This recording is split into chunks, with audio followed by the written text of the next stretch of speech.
Training for your next big race and not sure about your nutrition? Well, Precision Fuel and Hydration are sponsoring the show this month, and their free online planner has you covered.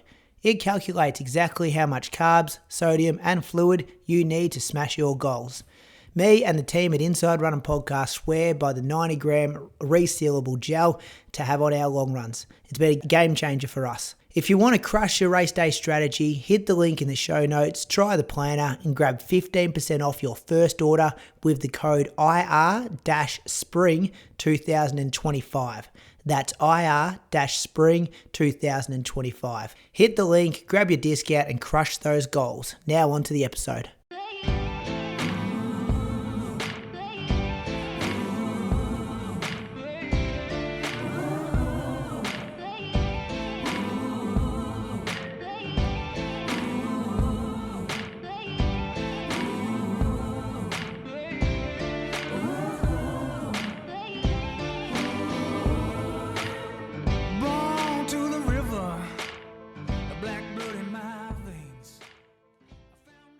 Welcome to episode number 395 of the Inside Running Podcast. A massive thank you for being with us for another week. Got a bit to get through this week. We got the Diamond League that happened in Rabat, the Sound of Running, which happened in USA, bit of XCR cross country down Ballarat way, Noosa Marathon, the Neo Vista 2 review. Thanks to Mizuno for that one. Whispers, Moose on the Loose, listener question, a stacked agenda as we march towards episode 400. Welcome to my co-host. He's a 2:14 marathoner. Last week he was 6th at the Great Ocean Road Half Marathon, which is actually 23K. Welcome to you this week, Julian Spence. Thanks, mate. Thanks for having me back. Not a lot of love for that sixth get place. A choice. Sunday morning, not a lot of love for the 6th place. That's no good. No good. People, do people tease you about it or just not a lot of love about it? Bit of both. Not a lot of love. I thought, good to see me back, maybe racing. Thought there might have been some love, but nah. A couple of cracks at how irrelevant finishing 6 is, but yeah. Did they tease you about the length of your long run as well? You weren't there for very long, were you? 20K? 90 minutes? Fuck, Croaks. Coming off a half marathon, mate. That was a week ago. Recovery. You ever heard? You were around. You would probably been mid-peak career when people used to use miles, and they would say 1 mile equals 1 extra day of recovery. Chriso would have done a 30K tempo on Sunday after a half. Double day workout. Special block for Chriso this week. Chriso's into the special block. Catch up on that on the monthly. New coaching direction, and he's going to go. It's going to make him or break him potentially, Chriso. But Croaks, welcome to you, the 2:17 man from the Lake Biwa Marathon back in the day. Thanks, Brady. Good to be here. Now we'll chatting running for the next hour or so. We'll let the listeners know that there's a few storms rolling through Victoria at the moment. Moose and I potentially a bit affected. Hopefully, it's all the recording goes well tonight, and we can deliver a half decent audio show. But who wants to go first, boys? Who wants to bring me a weekly recap? Should we go you for this week, Croaks? Moose went first last week. Always Croaks. Yeah, right. Cracked 100K for the first time in, probably 2.5 months. So, it was generally a pretty good week. So Monday, I just went for a bike ride with the kids, so no run. Then Tuesday morning, pretty much the same that I've been doing every Tuesday. I did 8 by K on the treadmill, but I did progress the paces. So I think 2 weeks ago, I did 7 by K at like 3:30s. And then the week after that, 8 by K, mainly at sort of 3:25s. And so then this time around, I did 2 reps at 3:25s and then 6 reps at 3:20s. Felt fairly good. Like could definitely do all of these sessions I've been doing. I could definitely do more. Like heart rate is like well under 170, probably like mid 160s. 8 by K on the Tuesday. Then that afternoon went to the gym. Just Croaks, before you do that, let's given your heart rate's so low, below threshold, and you're only running for like 3 minutes 15, whatever it is. I don't know. What are the K reps at? 320. 320. Why is the rest so long? I reckon one for me, because I reckon like one. So my threshold, I reckon I reckon mid 160s probably is threshold for me. Right. Okay. Yeah, like because I'm a little bit older than you boys. Like I really struggle to get my heart rate. Like if much above like mid 170s, I reckon, like max.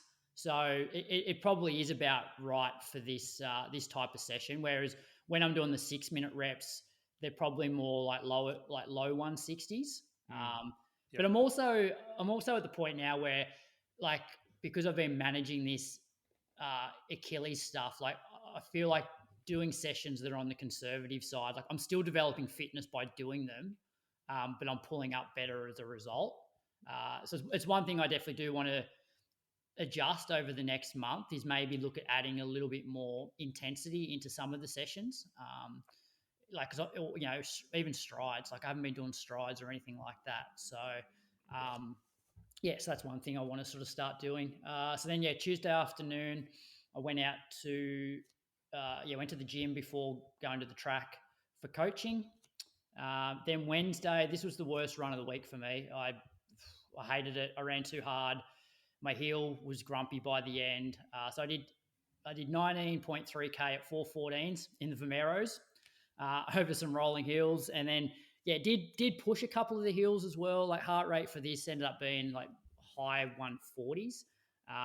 And when was it? Wednesday night and Thursday, my heel was pretty like grumpy. And I was just like, what a fucking idiot. Like, why did I run that hard on the Wednesday? But then Thursday afternoon, I jumped on the treadmill after work and I just did 8K and it was totally fine. So it's one of those niggles that, it flares up, but it does settle like really, really quickly. And from Thursday onwards, it's been my heel's been the best it's been in the last probably 3 months. So Thursday, just 40 minutes.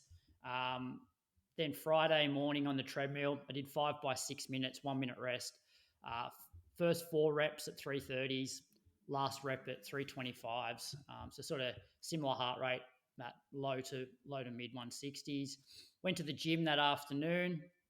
Saturday morning, this was one of the more, actually this was probably the most enjoyable run of the week for me. I did 14K, 426s in the Neo Vista, just around Mulligan's. Leisurely time of 9:37.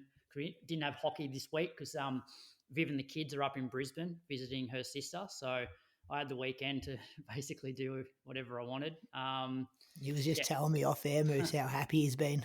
Just cooking his own meals, just doing stuff on his own terms. Reminded watching me Netflix stuff without any interruptions. What life was like pre kids. Pre-kids, pre-wife, Croaks. Pre-wife. Jeez, yeah. Dangerous territory getting brought up here. It's probably why my heel and my body's felt so good the last few days. Full-time athlete, you can concentrate on those things. So that was Saturday, and then Sunday, back in the Neo Vista again.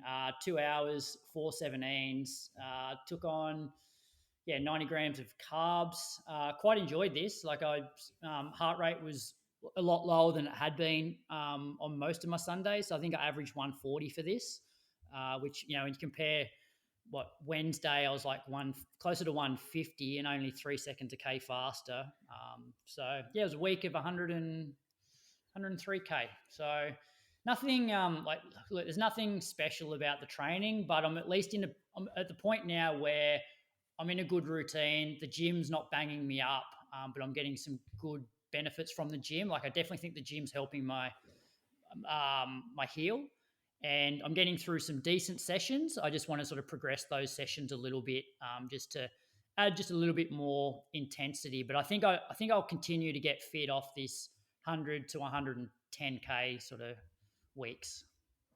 Well, all you're missing here is mileage. Like 2 hours and 80 minutes is your 2 longer runs.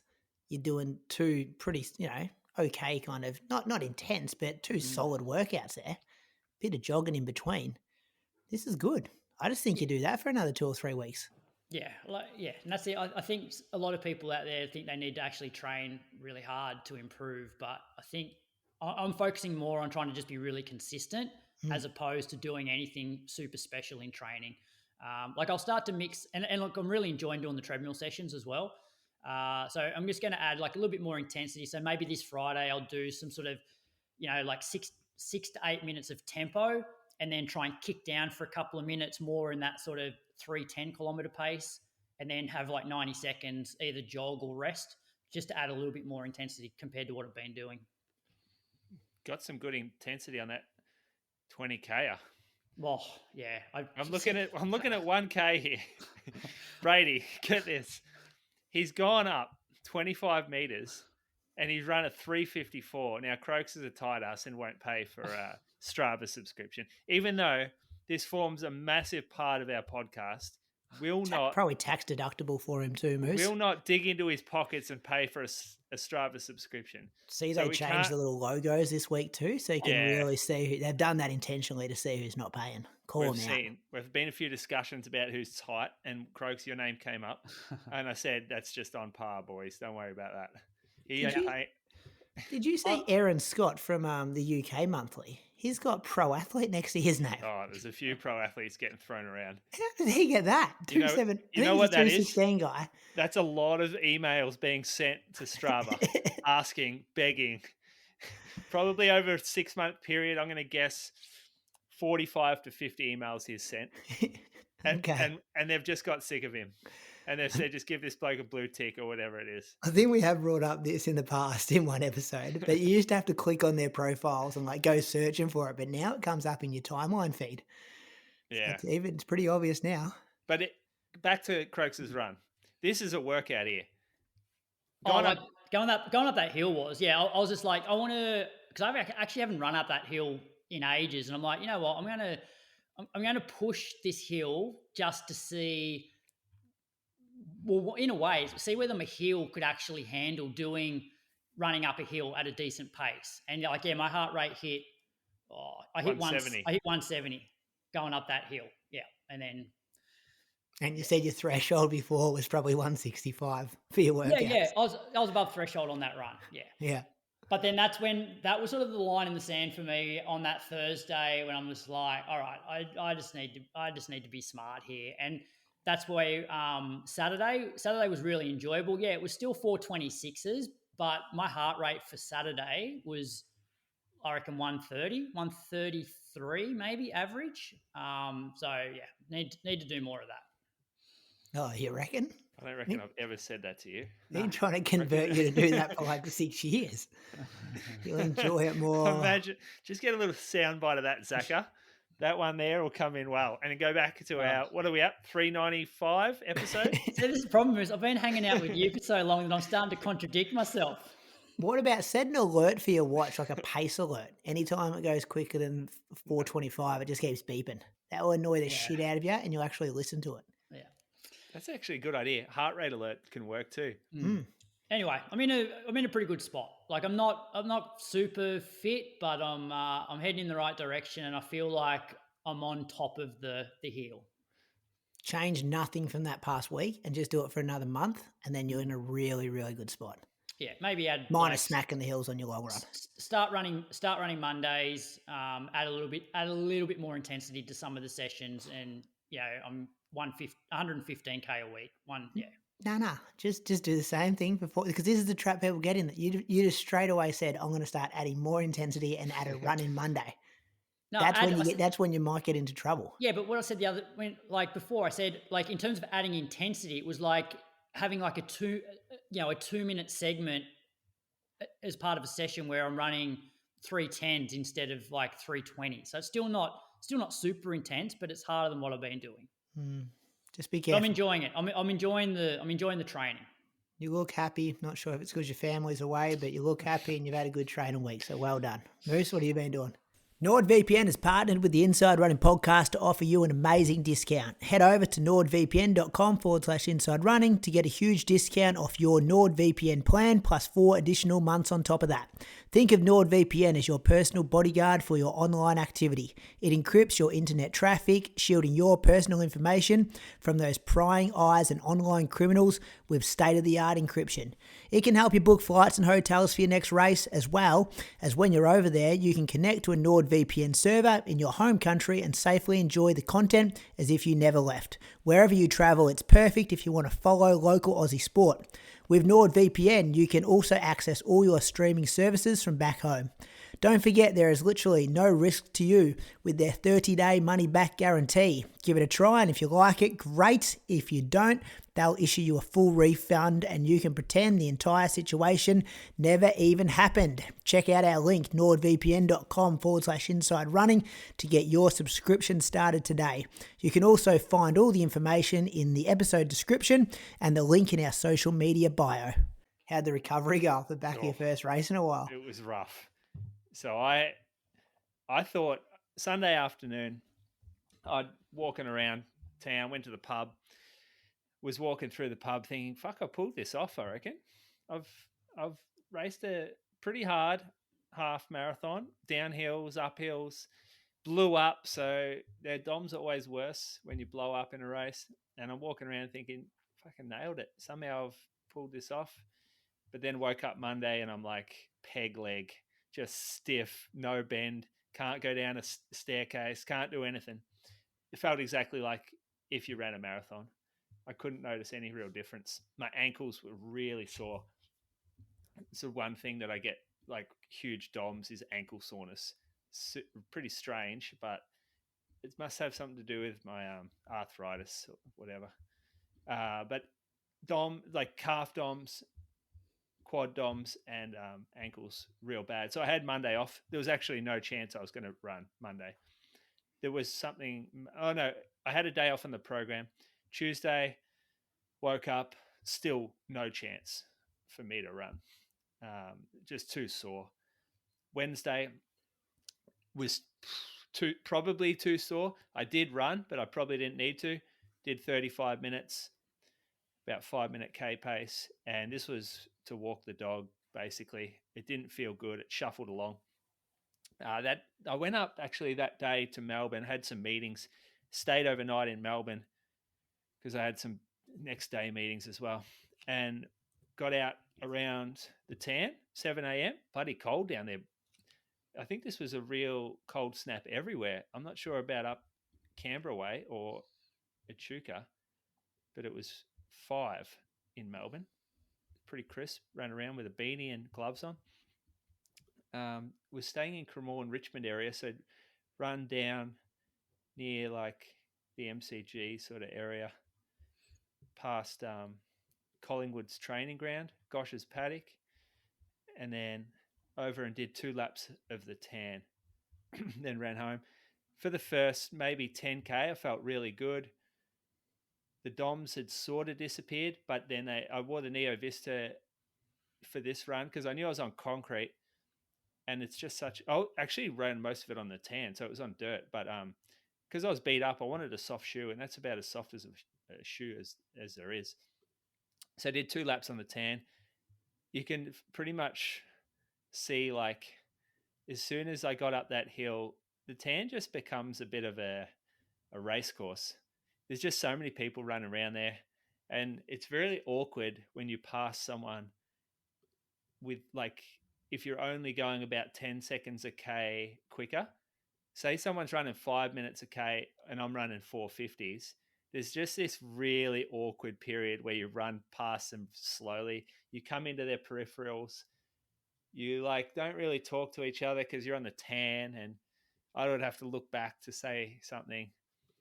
But you're so close to them, and it's just a really awkward position to be in. So I ended up just like passing people fast, and then I would slow down, and then I would pass someone fast. I would have looked like a bit of a dickhead out there, but it was the only way I could avoid that awkwardness.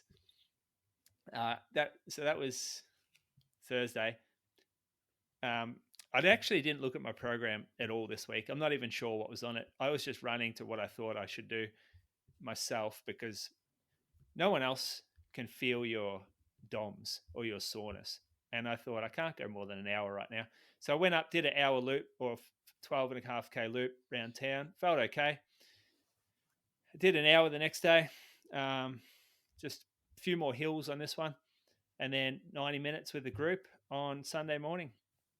Start at 7, finish at 8:30. Got a whole day in front of you if you do that. Is 7 o'clock your like standard start or like? Nah, that's fairly early. half the people in the group work in my store on a Sunday, so I can't really complain to them. Like they got to work and then they got to do the run and then go to work. So if I start complaining that the start's too early, they'll say, well, fucking put me on later. But 7's good. Like I'm happy. Kid wakes up so early anyway. I'm up and about. It's good to get it done. Otherwise, I just sort of mess about. And at 90 minutes, I'm not really eating much beforehand. Maybe a small bowl of oats. There's not a lot of prep required. If I was going 2.5 hours, I'd probably want a bit of a later start, or I'd want to at least prepare for it properly. What's the alarm set at? Like an hour before, 40 minutes before? Are you a 10-minute before kind of operator? Nah, I'm early up. I got it. Yeah, I'd be an hour minimum, I think. Yeah, I'm an hour at least. Do you know Andy's like 15 minutes? Yeah, I don't like that. No, I couldn't do it. Maybe 10 years ago I could, but shit, no way. I used to do it like that. You know what? I used to sleep in his running gear. I have heard in episode 7. Yeah, he would. So he would sleep in his running gear overnight. So he would wake up like 3 minutes before I'll get to his house, and he would just come out. He had his socks on as well. He would put his shoes on and just walk out like stumbling out of the house, and then he would get home, and then go straight back into bed without having a shower in the same clothes. He's an efficient guy. That is the most disgusting thing I ever heard. And I ran that past the crowd. We might have had a different podcast crowd back like 4 years ago, but I can pretty much guarantee new crowd, same reaction to that. You can't go back in your bed after you've gone for an hour-long run. It's not on, Watto. Clean your sheets, mate. 63.8K for the week. Will you get it close to 100 this week? Yeah, that's what I said. Ali said, what do you reckon? I said 100K, 2 easy workouts. And that's what I haven't really looked at the program yet, but heard a whisper, Moose. I heard you're the big dog pacer at Gold Coast this year. Well, 2 blokes have pulled out of that, and so they're desperate, and they thought, he ran 72 minutes down at Great Ocean Road. It's hilly. He might be able to do that on the flat. But so Croaks has pulled out. Who's the other one? You. I was never doing it. No, you're the pacer up there. You've done that for like 3 out of the last 5 years. Yeah, maybe. Yeah, I was never committed to this year, though. I don't think Croaks has pulled out either. I haven't pulled out. I'm just... Jeez, you're talking like it. Well, I'm just not sure whether... I think 72 minutes for me would be pretty much like a race effort. Nah, you're pretty fit. Bullshit. Maybe I go back to the 228 group. We are not making this road to Brady Croker Pace and Gold Coast Marathon. I've done that already. Can he get fit in time? Are you a little bit like how far are you? Because how far are you expecting to go? Like move on. We're not talking about pace and stuff. No, we're doing it Monday for me, boys. 60 minutes, 4:24 pace. First day with new coach Monday. Had an hour in the program. Didn't run a. What he gives you time based for the whole week. Time-based. That's what we're dealing with. Time-based and heart rate, no paces. Hey, Brady, I know this is not great listening, but can you... Oh, did you see how Moose had just frozen? See his face when he was frozen? Yeah, he was up and about, shocked. Shocked that it was time-based. And then, so I've never used Training Peaks before. So that's not a bad app. Bit complicated. Like we use Final Surge for run to PB stuff, and it's a lot more simple to follow. Training Peaks has got a lot. Just tell people what to run, mate. You run an hour, go run an hour. It's got a lot of different data metrics in there, doesn't it? Justifying money. That's what those things are. Justifying your money. It's pretty Excel spreadsheet for me. Google Drive. Google you want Sheets. Something that syncs up to the data, which no, you don't need that. No, you don't need it. Yes, you do. How do you check your athlete's data? I've just got what the date is, what the day is, what the session is, and some rough paces or effort. So how do you see their data? Have to follow them on Strava. Follow them on Strava. Bit of trust involved. You got no trust with your athletes, mate. You're looking over their shoulder every time they do a run. It's a lack of accountability from the coach. That's what that is. Set and forget. Give me. I'll send you an invoice in a month. Do what I've given you on the spreadsheet.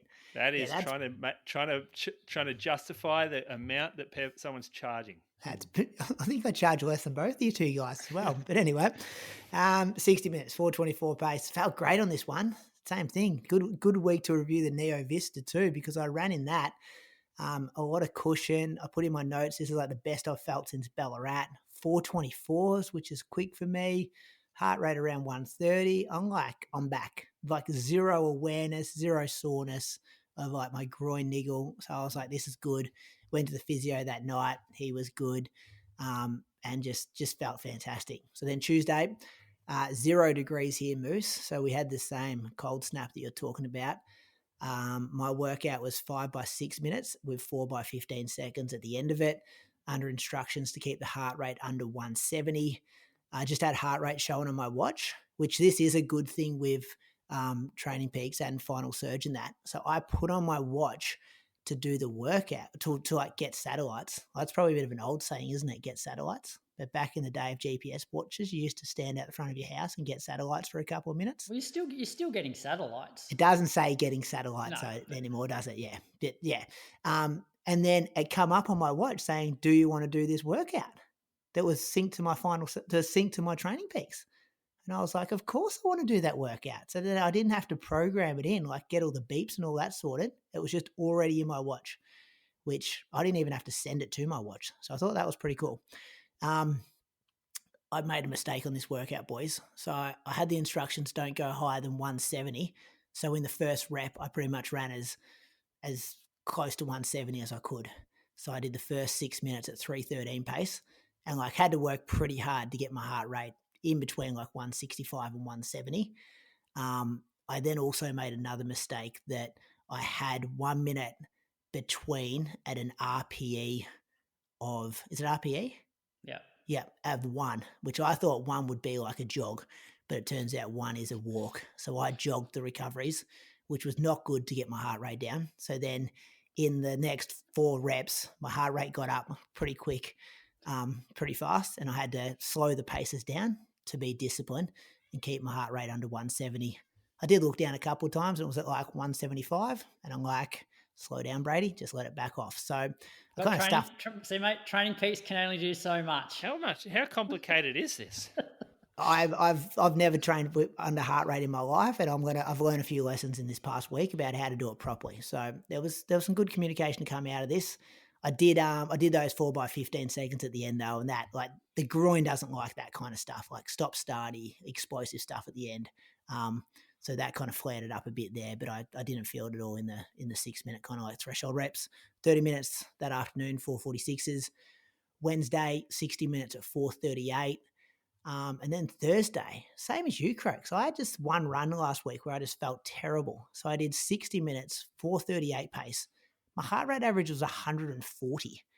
And like, I don't know if I was picking up a little sickness or something, but I just felt heavy-legged.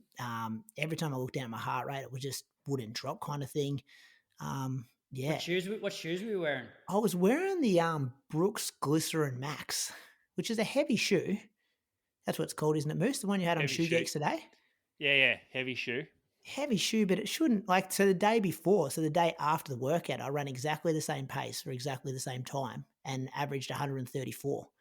So like 6 beats per minute's not massive, but I don't know. I was thinking something might have been up.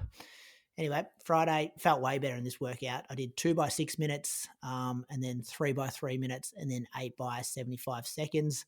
Same thing. Keep the heart rate under 170.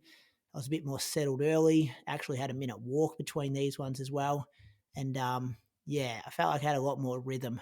But it's weird because I'm running at my marathon pace, which my legs feel like marathon pace, but my heart's telling me it's threshold pace. So I've just got to check the ego and just be like, don't even worry about pace. We just got to get your heart in the right zone here. So that was pretty good, probably until I reckon the second last 75 second. I was having 30 seconds off between that. And just that stop starting with the groin, same thing. I could just all of a sudden feel it. So we're going to avoid all strides, all like shorter stuff this coming week to try to really get rid of it, because I definitely feel like I'm in the right direction. Good. Didn't you say it was good? It was good until like I was doing the second last 75 second. I just started like feeling it. Which, did 30 minutes on the treadmill at Arvo. Watched a really good YouTube video with Grant Fisher. He did like a roll recovery, like sponsored content, but it wasn't too heavy on the ad in there. It was good. He's a smart guy. We're seeing a real trend because his coach is really smart as well. like we're seeing, I feel, the successful distance runners at the moment are the very high intellectual, like distance runners as well. Like they're meticulous in their planning and their training. And I highly recommend watching it, boys, because just the 2 minutes his coach is on air, watching him do a workout, talking about his technique and his rhythm and how he's fighting the wind and he needs to relax, and just tiny little things that I feel like some coaches wouldn't pick up on, but these guys are just so dialed in on it. And he speaks a lot about the move from Bowerman, like how he was so successful there, but he wanted to take a risk to be even more successful, which obviously ended with 2 bronze medals at the Olympics. So yeah, it's only like a 15-minute one. For 15, 20 minutes. Yeah. It's on, if you type in like Grant Fisher roll recovery, you'll probably find it. So I enjoyed that. And the treadmill's been great for this groin, like just same surface, same pace. It's been really good. So I went there back on Saturday, did 40 minutes, watched the basketball, the Knicks versus the Pacers. Basketball is a pretty shitty sport to watch when you're on the treadmill with all the timeouts and like challenges. You'll watch the package, mate, at the end. Oh, it just drags on, doesn't it? So yeah, you watch the mini, get KO, watch the mini. It's still 30 minutes worth. Is it? Okay. Yeah, I mean, it's pretty just long all the highlights. replay. Yeah, okay. It's probably too long for me. I like it. I reckon about 15 minutes would be perfect, but 30 is good. The problem is you don't get to watching it live. The last quarter can go for 2 hours. Oh, the last 2 minutes can go for like 15. It's a nightmare. Then they go to overtime most of the time, and you're just like, oh, wish this game would end already. Yeah. Anyway, so that was nice. Pretty easy Saturday, just 40 minutes, one run. And then Sunday did 90 minutes, 4:33 pace. This was good. No groin awareness. I've been smashing like the physio things, and I don't know, I like comparing Sundays to Sundays, like just to be like, all right, how'd you feel last Sunday? Yeah, felt pretty shitty at 15K of my 90 minutes, whereas this week I felt really good the whole way. So it was a week of 116K, put some good training in there, and then hopefully go again. Croak's going to have a crack at you for that 90 minutes? Yeah, not too short for a long run. He's coming off a marathon. Oh, it's okay for Brady to run 90 minutes. Yeah, you only ran half the distance. I think I ran it harder though. Brady, how much does training ramp up this week? Was it similar? Ramped up a bit. So I think the 60s on the Wednesday and Thursday maybe turned to 70s. I think the amount of threshold work in the workouts probably goes up. This is all off the top of my head. I'm just opening my calendar now. The Tuesday one's, 40 minutes worth of work? And the Friday one is 36 minutes worth of work. So yeah, some more tweaks, and the long run's an extra 10 minutes longer. So probably how are you going with the I suppose very reduced mileage compared to what you're used to doing, plus things like standing recoveries between sort of threshold reps when you would normally jog?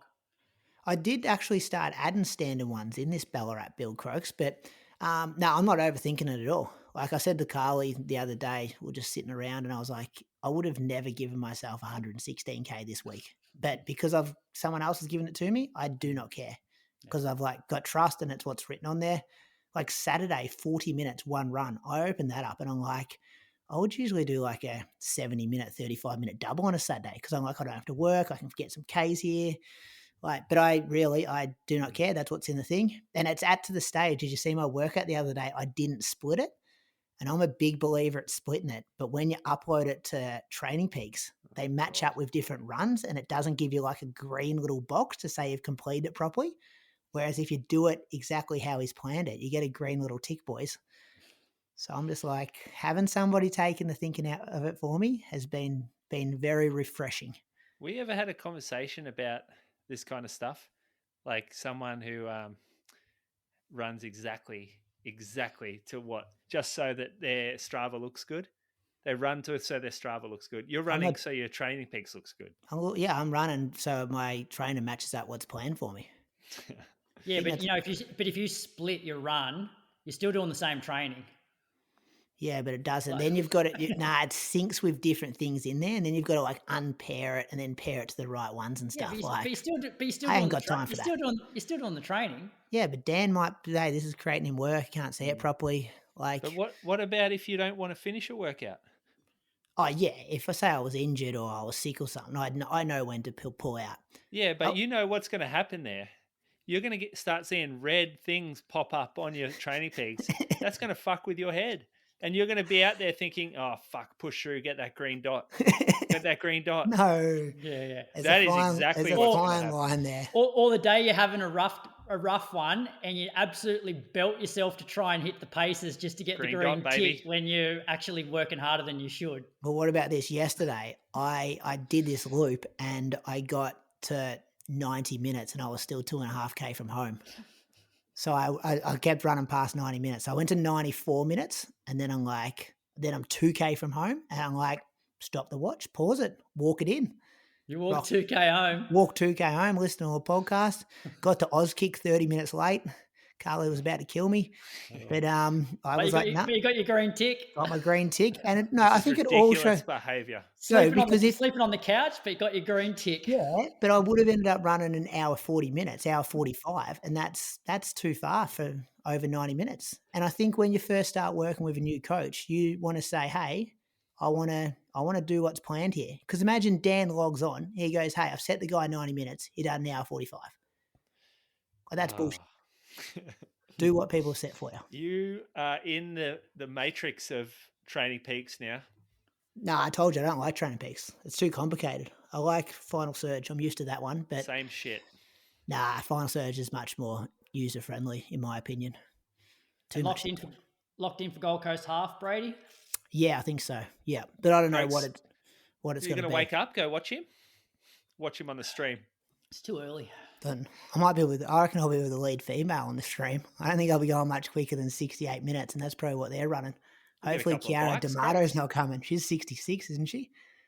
Oh, but isn't it like quarter? Isn't it? But then it's like 6:15 or something, isn't it? I think it's 6, isn't it? 6 a.m. That's early especially if you're up the next morning for the marathon. You got no kids up there too? Who? You, right? No, I got whole family. You got the family holiday. We're on holiday. Yeah. I've got no kids up there. Oh, you? Well. Yeah. No, I think I might do it Saturday. Then it frees up the weekend. Yeah. Well, that is. I mean, it frees up the whole fucking Saturday, doesn't it? You finished at 7:15. Yeah. You think I'll go get a beer after the race and it's 7:45? Well, Carly's doing the half as well. So if we both do the same event, then we're not, you know what I mean? Like if she's getting up early on a Saturday morning and I don't want to then do the 10K on the Sunday morning and get up early. So I will be out watching us on Sunday. True. Yeah. But by the time I might get to 30K or something, like see us at 2 hours in. Just don't do a long run on the course, mate. Yeah. Oh, yeah. This guy's gone from the bad boy of Gold Coast to like the hero. Yeah. Villain to hero. He needs to do the job first. Don't call him the hero yet. There's a long way to go in that race. Especially you get a little stitch or something. Whoa, imagine how embarrassing that'd be. What, didn't one pacer only make it to like 3K last year? Yeah, no, I reckon it was 2 years ago. In the men's race? Yeah. Oh, was that in like what? Joel Tobin White. He pulled out super early one time. 3K, I reckon it was. Got to like Surfers Paradise at 4.5K. Might as well just go back to bed. That's a good. Watto would just go back into bed as it started sweating yet. Keep his kid on. Let's thank some Patreon supporters. Croaks, who you got? I got Andy Churchman from Mylor in South Australia. His fastest 5K came during the 2021 Bridge to Brisbane 10K, where he ran 34:50. Ran 75 minutes at the 2021 Queensland Half Marathon Champs and 2:44 at the 2022 Sunshine Coast Marathon. I think he may be an emergency medicine doctor. So, does a very important job and can also run pretty well. So thanks for your support, Andy. So does that mean he's a doctor in like an emergency room? Yeah, surely. Emergency medicine. Thinking. Yeah. Yes, so. Emergency, yeah, for sure that's what that means. Okay. Where did you get that term from, Croaks? Well, I think I got it from LinkedIn. Or is he the guy that provides emergency medicine for the people already in the hospital? Would there be like a pharmacist though, wouldn't it? Wouldn't the hospitals have their own pharmacy? I'll find out while you thank somebody. I'll look it up. Yep. Well, I'm thanking Jeremy Pike. He's from Broomsgrove in England. According to his Strava, he's ran 17:48 at the Arrow Valley Park Run, 36:47 at the 2024 Alcester 10K, and 84 minutes at the 2023 Leamington Spa Half Marathon, 2:56 at last year's Manchester Marathon. What are we thinking, Moose? I think 2:56, pretty flat course that. Yeah, 84:48. typical UK weather most of the time, though, isn't it? At Manchester, I feel like they have some rough weather sometimes. I reckon the 84 and the 2:56 meet up pretty good. So do I. 36:47. We'll round that up to 18. I reckon his 10K is way better than the 5K. Yeah. But is it better than his half and full? I think his 10K is better than his half, yeah.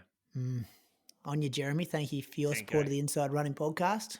Who you got, Moose? I've got Berger Lundheim from Norway. Sounds like a German name, doesn't it? Berger? Birger. Has run 19:31 for 5K, 39:33 for 10, 89:21 from the 2023 Drammen half. Heard they messed that up, that course, actually. 3:26 from the 2023 Oslo half. No, the Oslo full marathon. So definitely not the marathon. It's a bad day out there for Berger. 10K takes it by a fair stretch. Yeah. I think Oslo Marathon is pretty hilly, though, isn't it? I reckon I looked at it one time, or maybe it was Stockholm Marathon, because at a certain time of year in Europe, the only races you can go to are like the real northern ones, because they must be a bit cooler or something. I don't know, like Stockholm, Oslo, maybe Copenhagen are all around the same time. And I looked at it for like a qualifier. Nah, just like on a holiday, go for a run, sort of thing. We've got to get to Norway. I would love to go to Norway. So would I.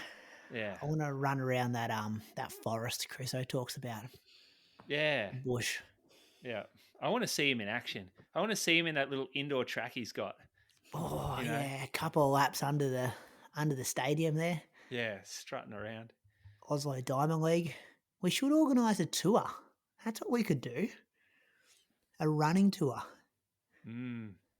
Croaks, good job for you to start investigating, I reckon. Croaks would be good at that, yeah. Get some pricing, some flights, take a whole lot of listeners to Norway to meet our Norwegian brothers and sisters over there for a bit of a running camp. Stay at Chriso's house. Yeah. Maybe. Thank you to all our Patreon supporters of the Inside Running Podcast. If you like what we do, you can support us at patreon.com/Inside Running Podcast. If bonus content's your thing, we've got some stuff on there as well. A massive thank you. As we near episode 400, kind of talked about that in the intro there. The Patreon support is what's going to get us, and it's getting us here weekly and to be able to chase down 400 continuous episodes. So a massive thanks to those legends over there on Patreon. Runner news with thanks to Axel Coffee, our race results partner, and the secret to starting every run on the right foot. Nothing beats a good coffee before hitting the pavement. Rabat Diamond League Croaks. And is it fair to say, like, the further we go into the season, the more serious the results are? Like, I feel like we turned a page with Rabat. Yeah, so we had some quick times, had some Aussies in action. So we'll kick it off with the men's 800. Tshepiso Masalela. So he won the previous Diamond League 800. He won again 142.7, which was a meet record and also the world leading time for the year. Max Bergen from the UK.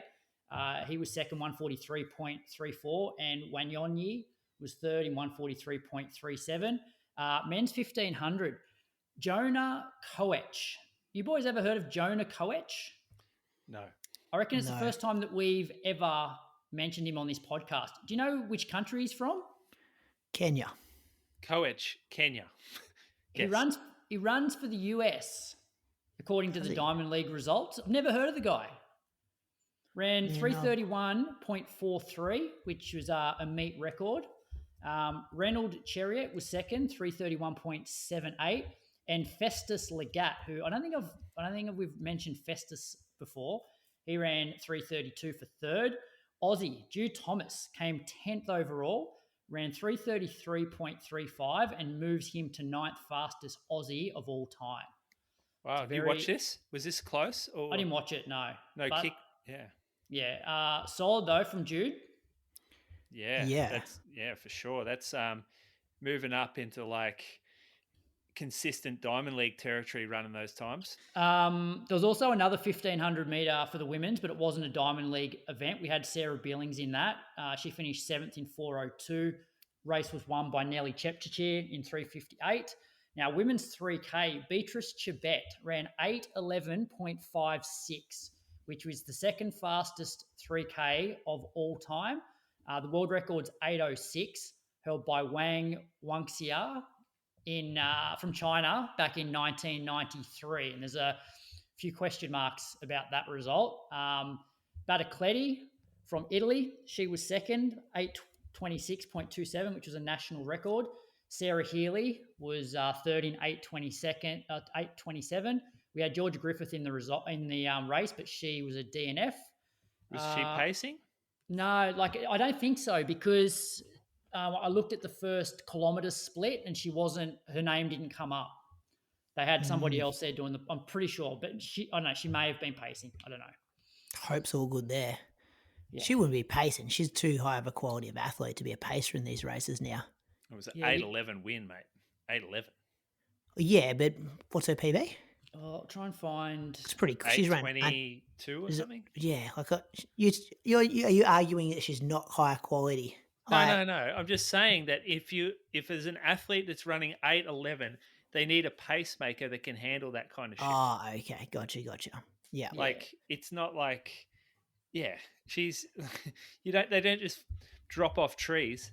Yeah, they're hard to find. Yeah, I don't know. Maybe she was pacing, but Winnie Nenyondo from Uganda, she went through the 1K in 2:44, and she was also a DNF. So maybe, I'm not sure. I didn't see the race. And then women's 800, Siggy Daguma, 157.42. Prudence Sek Godiso was second, 157.52. Addison Wiley third, 157.55. And in the men's steeple, El Bakali got the win, 8:07, which is a world lead. Frederick Rupert was second, 8:01.49, which is a German national record. And Edmund Serum was third in 8:07. Sound running. Linden Hall. This could be a run of the week for sure, boys. Moves to number 2 all time. She ran 14:43 for 5K. Win the race. Broke the tape. Looks strong as well. I only saw the last 100 on a little video today. We had Maudie Skyring in the same race, 15:15 for 9th, and Lauren Ryan was 12th in 15:23. Surprised about that from Linden? This is only, 3 seconds off the Australian record. Yeah, so remember when we had her on last, and I asked her... She didn't want to run 5Ks. I asked her a question about, I'm not saying you're old, but we do see a lot of people move up, as they sort of progress through their career, and why haven't you done that? And she's like, oh, yeah, I don't really like it. But, I think given how good she is over 1,500 and with her now strength, I reckon she should be focusing on the 5K more. She could be the first Aussie to break 4 minutes for the 1,500 and 14:40 for 5K. Oh, yeah, for sure. That'd be a pretty good stat to have. First Aussie to ever break 4 minutes and first Aussie to break 14:40. Well, you're kind of clutching it. Has Rose Davies broke 4 minutes? No, the first person. So Linden was the first person to break 4 minutes for the 1,500 by an Aussie. First person to ever do it. I'm pretty sure that's true. And Rose's national record is 14:40 point something. So what's Rose ran for a 1,500? She's probably hasn't got sub 4 kind of speed, has she? Yeah, okay. Kai Robinson was there in the men's. He ran 13:05 for second. He was 7 seconds behind the winner, Hiera, who ran 12:58. I don't know much about this guy. Do you guys? No, he runs for Under Armour, I think. Yeah, he was in the Under Armour kit, same as Lauren Ryan, that kind of greeny bluey kind of kit. The steeple was there. Ed Trippis from Australia. He was 6 in 8:27. It was won by the Commonwealth Games. The Olympic silver or bronze. Did you get silver? Kenneth Rooks, 8:12. He trains with our boys over there in Utah. Clayton Young and Connor Mance. Oh, yeah. He's always jumping in with those fellas. I didn't realize Connor was our boy. He's our boy. He's our boy. I love those guys. Their videos. I'm not sure I'm calling them our boys. Because here I was thinking like our Aussie guys over in Boulder. I'm like, what? Utah? Yeah, they're our boys. You're very quick to jump on some people and call them your boys. How many weeks back was I talking about their videos and how good quality they were? So they're your boy. I still don't know how that makes them your boy. Crokes, this is the kind of bloke who talks to his mates about how, like, his footy team, but says we. Like, oh, we were a bit crap yesterday. But it's really 22 other blokes that never heard of you before. Yeah, maybe. Pretty up and about Saturday night when Collingwood pumped North Melbourne in the last quarter there. It was good footy. Stanisvic he's a Melbourne uni guy. He ran 8:34. He was in the second heat of the steeple. He was the guy that was looking like he could potentially win the steeple at Nationals, but he fell over the last hurdle, didn't he, Grokes? He did, yep. Jake Whiteman was back as well in the 1500. He took the win in 3:35.2, and that was the sound running meet. You got one more coming up with the 10K? No, I don't think so. I thought that was Sam Clifford's race. Yeah, I don't know. I'll look into it, but I've been looking for a 10K race, but I can't find it because the 10K was earlier than that. They had because that was the one that Holly Campbell went over and ran not that long ago. Yep. Yeah, because the 10 was on the 28th of March. Trackfest was this one, 24th of May. Then they've got like a Brooks PR invite. Isn't there like a last chance one? Is that June? Is one of them called the last chance meet? It's obviously not a sound running event. Okay. Bit closer to home. XCR happened, the 12K cross country course. This was round 2. Catherine Dowie from Ballarat. Do you know much about her, Moose? Yeah, I think she went to college. So she's come back. So she's gone away, come back. She was always a good junior. Yep. She got the win in 44.29. Saskia Lloyd was second, 44.51. Bianca Puglisi was third in 45.42. Sandringham got the win over Geelong in the women's. In the men, Ed Marks. Good to see him running back in good form. Did go to World Cross Country, didn't he? Finished just behind Have To. 37 flat, beat Liam Cashin by 52 seconds, and Will Garbaletto was third in 38.33. Western A's got the win in 101 points. Sandringham second, 201. For some reason, Croaks has also listed who was last and second last here, Moose. Sandringham? Sandringham are up into the Premier Division and running pretty well. I'll read this last bit for you if you like, Brady. So there's been a lot of XCR chat over the last, I don't know, maybe 5 years. We did this 2 weeks ago, didn't we? But that was just a one-off maybe. So Geelong on the weekend finished second last and Bendigo were last. Boys, what's going on? What do you mean? That's a W for Geelong right there. I take you go up against one team every week. I take it relegation zone. You boys teams don't care about XCR this year? Oh, I'm not speaking for my team, but I'm not sure what's going on. I'm getting a bit too old for XCR stuff. I've got a peg though. I've got a niggle. I'm not in race shape, but when I'm in shape, I'll be getting to a few. How many XCR races do you plan on doing? At least 4.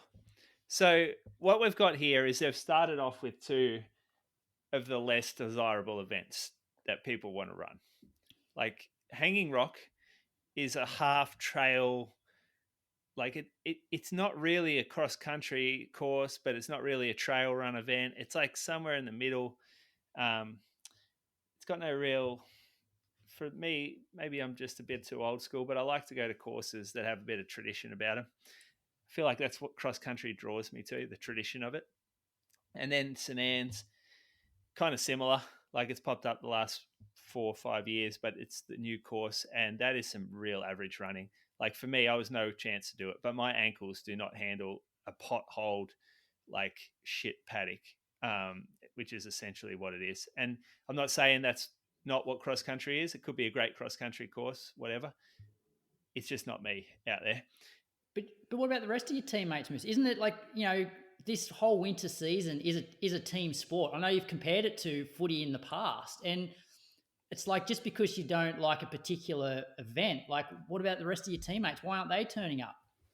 My teammates, I can't speak for my teammates. That's beyond me. I mean, we were a strong team we were a decent team every year, not last year, but like middle pack for a few years before that. Maybe we came third, perhaps one season, I think, third or fourth. Everyone's gone and had kids. Some people's careers are taken over, and the new wave come through, and we have to start to get them to buy in as the new generation of Geelong runners. So it's a rebuild. It does appear to be a rebuild, yeah. Now, once we get to Albert Park, 5-10Kers, the road series, I reckon you'll find a few more people come out of the woodwork there. Gels Park, I love Gels Park. I love the atmosphere at Gels. I want to be there. I reckon they should always open up with Gels. That's just how you build team culture. When you get people in a relay race together where the individual stuff doesn't matter and everyone's crowded at the tent and you're cheering on Geelong people all around the course, that builds team culture for the year. And I think we probably missed that. Geelong did. But that's coming up next. So that's in 2 weeks. I hope to be there for that. Good tradition there too. Round 1, Gels Park. Like, people love that. I'm surprised. Maybe it was a scheduling thing with the venue and stuff, but bad move moving that away from round 1. Yeah, I think so too. I think you still like trap some track runners who somehow hung on. Or they got them in the good part of their base phase or whatever. But there was always a couple of superstars that would rock up and they'd be running around warming up, and all the kids would look over and be like, fuck, that's Stewie McSween, or that's Linden Hall or whatever. Jeff Risley, Abby Caldwell would go around. Yeah, a few good Ryan ones. Gregson, I reckon, went around one year. Brett Robinson. Or Ballarat had a year where they pulled in some fucking names. Remember that? The team was Brett Robbo, Collis. They had Motter in there as well. Nick Van Rappel's got a spot. And then it was Gregson and Skillsy Hardigan. Yeah. Fuck, they were good that year. Well, they were good for that race, and then they all disappeared. Yeah. There we go, correct. So it is a long season, though, and I reckon your depth, because it's a 6-man team that scores, like your depth gets challenged. All you need to do is have so our superstars coming back off an injury. So Andy's not there. I've got a niggle. Not sure if Archie's retired from running or not, so he's gone. Matt Buckle, all you need to do is have 2 or 3 people with interruptions going on, and you're not going to get there. I think you've got but you have too many, last and second last. Like, you've no chance of winning the comp. Oh, I think you go into a season going we're in it to win it, we're in it to not get relegated, or we're happy to break even. And we're probably this year, our focus is we're in it to not get relegated. Yeah, we can tune into the Bat Chat podcast anyway. Yeah, if you haven't already, check that out. Tell me your tales, Bat Chat. Jeez, talk about front running. When you fucking just can your podcast when you start losing. No, we're busy with other things in life. That's what it is. That is front runner mentality. Parenting. A few cobwebs on that recording gear, I reckon, the old Bat Chat. Same jokes from 2 weeks ago. Noosa marathon croaks. That's me. I got to talk about it. Sorry. So they're having a festival up here. It's got bigger because, well, I'm not exactly sure, but this is my theory, is that everyone wants to go to Noosa. And so if someone looks at the marathon schedule and goes, fuck, there's one in Noosa, let's go there. We'll make a holiday out of it. We'll sit on the beach afterwards. It'll be awesome. Saturday races too, Moose. Like, how good would it be running a marathon on a Saturday than having the weekend? Yeah, imagine what the Sunday. There'd just be a lot of bodies on beach up there, and it looked like good weather too. So, but the course looks so full of people. That's my immediate take. When I looked at all the videos of this, I'm like, I feel like everyone's just running up the back of everybody. And I think it was a bit of carnage out there. I got a message from someone up there, busy on course. There were no bikes for the lead ladies. The half starts 15 minutes after the marathon. But marathons, they slow the start. So it means 2K into the half, the leaders run through the tail end of the marathon. And then you lap slow half marathoners. And by the end, you end up double lapping marathon as well. So it's hard to get to the drinks tables, that's for sure. Girl that won the half. So, well, anyway. In the marathon, Alex Harvey, who did... What did he run? He DNF at Ballarat. Yeah, went out pretty hard, rolled the dice. That's right, yep. He ran 2:28. He has cruised that in for a win there. And still Gold Coast. Yep, okay. Ben Cook 2:34. So not a massively deep field there. Olivia Beck ran 2:54 to beat Eleanor Goldrick 2:56. In the half, Hamish Hamilton ran 67:38 to beat the milkman Kieran Perkins 67:58. Sam Vance ran 78:08 to beat Ella McCartney 78:10. But I believe she missed a turn into the finish straight at the end and lost maybe 15, 20 seconds. Sam Vance did. And then Ella nearly came and beat her. Yeah, that's the word I got anyway. Oh, wow. See, she ran with headphones, Sam Vance. Yeah, I did. The AirPods in. But to be fair, maybe like you run 78. I mean, it's definitely not slow or anything, but you might not be expecting to be up there competing for the win. And so you're like, oh, I'll chuck headphones in. I just won't make much difference. But when you start winning a race, you're probably kind of worried about who's coming behind you. Yeah, I just saw the video and I was like, oh, that's a weird look, seeing someone break the tape with some AirPods in. Yeah, don't see it real often. In the 10K, Tom Bowers won in 30 flat, beat Seb Asher, the winner of the half in the Gratian Road last weekend. He ran 30:08. So he recovered with those young... Yeah, he wouldn't have an issue getting out for a 90-minute long run or longer. He's got that week after. Got those young bones.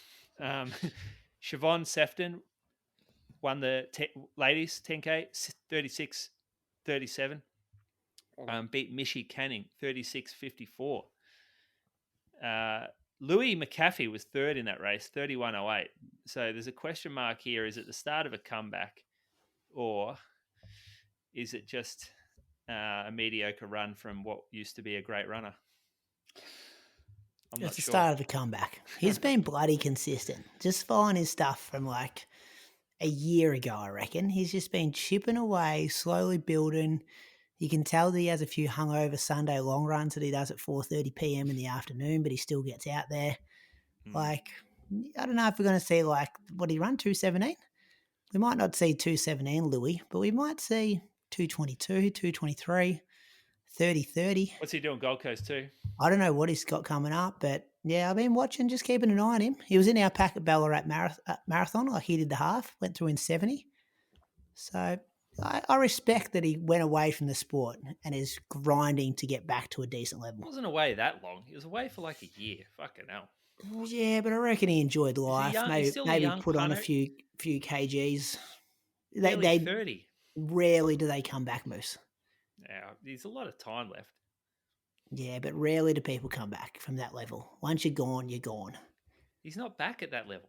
Well, it's 31:08 at Noosa. I don't even know if is their course fast. No, it's definitely not fast. No. Smack man you up at the moment anyway, 31:08. Running good, like 130k weeks. He's been banging out. He's training well.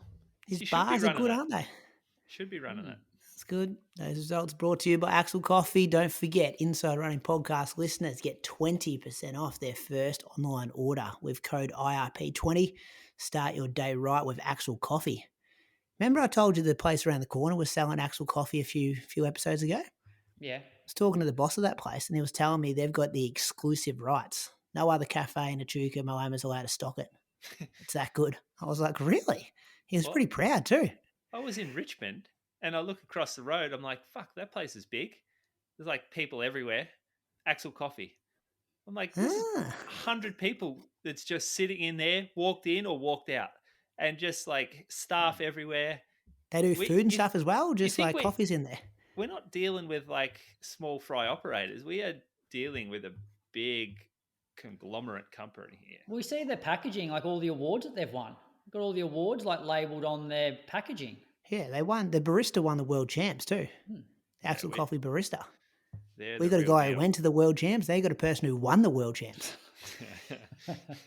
Neo Vista 2 review, boys, brought to you by Mizuno. Massive thanks to Mizuno for sending this version 2 of the Neo Vista. I know Croaks and I were big fans of the Neo Vista 1. Pretty sure 2023 Moose that came out? I reckon I gave it. Mate. Was it last year? It was last 2024. year, yeah. I'm pretty sure that was my shoe of the year for last year. And I think my reasoning was it pretty much got me through any run when I was banged up. I just knew if I had an easy 50 minutes after a big marathon pace workout, I'm like, put that on my feet. I've got heaps of cushion. This is going to be an enjoyable run. I think you were more like get rolling in it, weren't you, Croaks? Yeah, I think it's a very versatile shoe. And even just last week, like it makes running fun. Like going out on the Wednesday and doing 19K in a Vomero compared to going and doing it in that shoe, like it's chalk and cheese. Like I can get rolling in the Neo Vista. Like I've run, I think was it maybe 3 or 4 weeks ago, I did that progression run around the lake where I started at 4-minute Ks and worked all the way down to 320. So I don't have an issue rolling 320s in the Neo Vista, but I can also go out for a long run at that sort of 420 range and feel like look, I reckon it makes me seem like I'm fitter than I actually am. Because I'm like, hey, I'm moving along here. I'm rolling sort of 415s, 420 on my long run. I feel like I'm covering the ground well. But I reckon if I went to a traditional pair of shoes, I'm probably 10 seconds a K slower for the same effort. Yeah, it's definitely a sexy trainer, isn't it, Moose? Like we talk about, like, would you say a super trainer? You got like trainers, super trainers. Like there seems to be 2 categories now in like easy shoes. Yeah, good point you make. I'm just doing all my ordering for next season. I have to put shoes in categories just so to keep an eye on like not just overloading one category too heavy. And for me, this shoe sits in the super trainer category due to its feel and the foam that it uses now and the fact that it's got a plate and it's got a geometry, like a higher stack height. So it's the same weight, same stack height as what it previously was. It's still 8mm pitch, which I think is, it's like, Mizuno, they take an 8mm pitch from a certain area, but it feels like more because of that real rocket sort of shape that it's got, where the thickness under like just in front of your heel is a lot higher than the actual very back where they probably measure it from. Not the only difference, but the major difference is the top layer of this new shoe, the Neo Vista 2 has, now get this, the top layer has Mizuno Energy Next and the bottom layer has Mizuno Energy Next foams. Now this is in contrast to the previous version that had Mizuno Energy Next on the top layer and Mizuno Energy Next as the bottom layer. So Mizuno's got itself into a habit of calling their foams all the same name, but then trying to differentiate them as well in the marketing sense. So the new Neo Vista has a top layer that's the same foam as that Neo Zen that we have, the zebra one. You know that one? Yeah, so that was a really good shoe as well. Yeah, but that one there, I think, lacked the plate. And I think for me, it was a little bit too aggressive. And my Achilles tended to get a little irritated from it because I felt like the flex and everything was just a little off. Whereas this has a plate in it, it's stiffer. So it looks after my Achilles a lot more. But you can tell there's a bit more pop underfoot with this new foam. There is still the knit upper, which for me is not ideal in a shoe this soft, but it does feel like very forgiving and molds like to your foot quite well. The lack of a tongue means that when you tighten it up, you can't quite tighten it like you can with a normal shoe that has like with a tongue and with a vamp where the laces like tighten together. On this one here, because it's a booty, it's super comfy, but it's just not as adaptable with the lacing. I think the knit is actually better in this one than the last one was, which was my I agree. complaint. I reckon the knit is definitely better. Yeah. So the last one I ran a couple of times, and then I felt like it was a bit too unstable. This one, I've already favored it over a lot of other shoes in my rotation, and I've already put probably 50 Ks on it. And I know that I'm going to be able to keep running in it. And I feel really confident. Like what you said, when you were banged up, I feel like this is a shoe that I can put on. I don't feel like I'm going to go so fast like you, Croaks, but to me, this is a shoe where I can run on a flat road, or not like not on the trails or the dirt roads, and I get a lot of protection from. I definitely feel like it's more stable than the other version, because my first couple of runs were all on the concrete, but my last few, like my Saturday run and my Sunday long run, were obviously on the trails, and I just didn't feel as unstable as I did in the first version. Yeah, it's a good sign. This is the perfect shoe for even like your cool downs. Like if you put something quicker on for a workout and then you're like, oh, your legs are belted and you want to just like put on a shoe for 20 minutes and it's still going to be enjoyable, gives you plenty of comfort underfoot. Yeah, geez, It would also fit. It would also fit for me in that if I'm going away somewhere and I'm only taking one pair of shoes, I could do some sort of session in this shoe for me. Yeah, you could. I don't think. Yeah, you love getting rolling though. But I know what you mean. Yeah, but even last year, so before Gold Coast, I did like 25K in it, and then I don't know 6K at 320s or something at the end of it. Now, like I couldn't do that I couldn't do that in a Vomero or something like that. Whereas I can in this shoe, yeah. and I still feel like I'm actually getting up on my toes a little bit with it. Yeah, it really suits. For me, it suits more of that rear foot strike, which I get if you see the video that just come out on Shoe Geeks, actually, that like we just put a video up about how we all have different gaits. You can sort of see why some people like different shoes and other people don't. And a lot of the time it comes down to how they strike the ground. And this has a rock point in a really nice position for me, because I like hit it and I go forward immediately. Whereas some shoes that have like exaggerated rockers, I land on the wrong side of it and it feels like very harsh trying to get over. It feels like I almost get energy coming back up, force coming back up me like a real brake. Whereas this one, I get a nice smooth roll over the top. Is it for sale yet, Moose? When's it released? Does it say we're allowed to say that? I know they're a bit tight on this stuff, but it comes out in early June. Okay. And the other thing we do have to talk about as well, because we were given what they call them in the industry, we're seeded pairs, samples, and we were given 2 pairs because the original pair that we got given, so I got a size 10, which is normal for me. They said that those seeded pairs were fitting long, but they've fixed that up for the actual manufacturing for the general population. So it will be true to size. Yeah, by your regular size. Yeah. Finding that in store, like the shoes we got in store, like the models, all the staff put them on, true to size.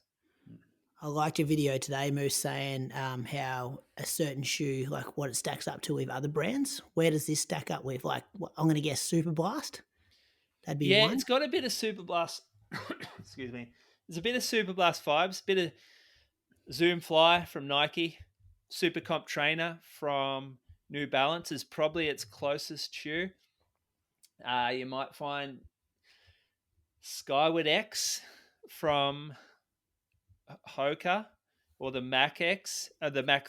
I think they call it something different now. Mac X3 they're up to, but yeah, it's almost its own thing.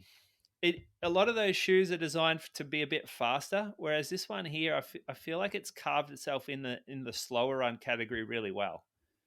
Like it's not performance orientated, even though Croaks sort of says it. Maybe I'm going right then. Maybe I'm going.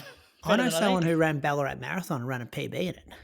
Yeah, it's a trick. This is what I mean. It's a tricky one. It's very versatile. You can have some people do your slow recovery runs in it, your Monday shoe, as if you like that, or you can have it as your Tuesday workout shoe, depending on what else you got in your cupboard. Yeah. Like I got rolling in the Brooks Ghost Max Yeah. 2 or something as well. We can ignore him from now on, Brady. I think you've stepped up above him in the shoe dog rankings on this podcast. So I need to start talking about how they look at the pub or the cafe. See, Moose, I reckon Moose is stealing my material as well, Croaks, because I feel like this Monday shoe thing has been very much. I should have trademarked that, and now he's starting. Heard you say that. I say all the time, like it's in between your Sunday long run and your Tuesday workout. You need to go easy on a Monday in a Monday shoe, and that's what this shoe has been for me. It's just like. Legs are busted up. I need some help. My motivation's low. I was up and about yesterday. I'm going to be up and about tomorrow. Save me pair of shoes. And that's what the Mizuno Neo Vista has always been for me. How about this bloke, Moose? Claiming Conor Mance, claiming Monday shoe. Next thing you'll claim that he came up with the day Monday. Well, what about these blokes down at Ballarat calling it the Valencia of the South? How many times did you see that in their marketing going on? Oh, yeah. You should have got a bit of shop out for that. What do you get paid? Your accommodation cost? $100? Yeah, I got paid today, actually. Thank you to Ballarat Marathon. Andrew Monk, he ran 2:43 in that shoe.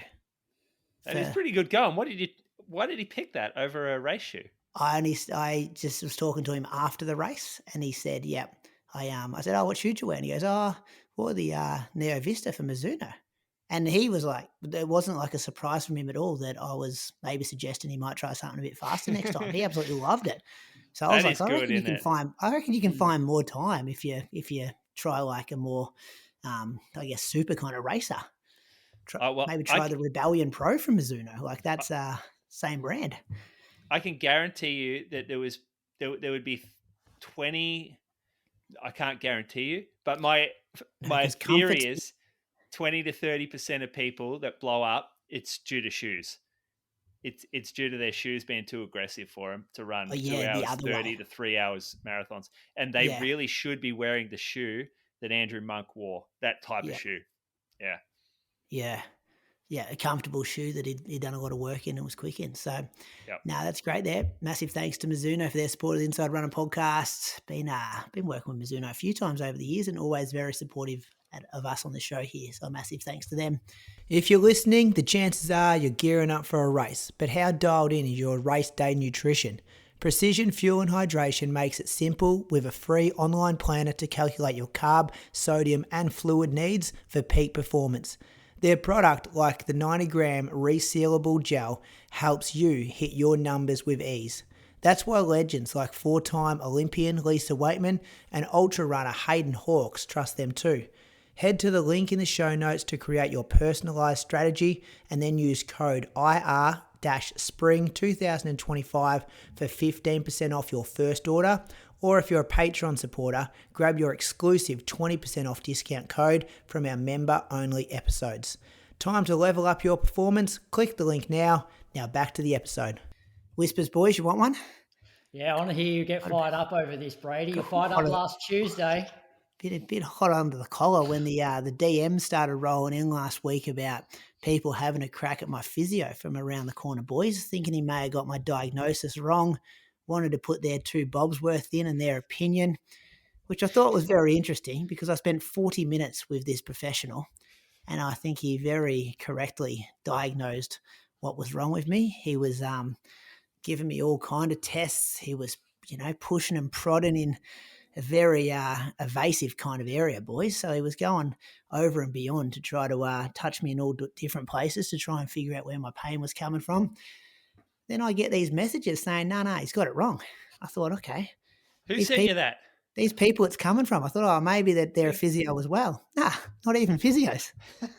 work in the health profession. They're not even physios. You're not gonna call them out, Brady? I'm not going to name them because I've got high respect for both these individuals, but I was quite shocked and I thought maybe it's got something to do with my footwear. That's why they were getting involved.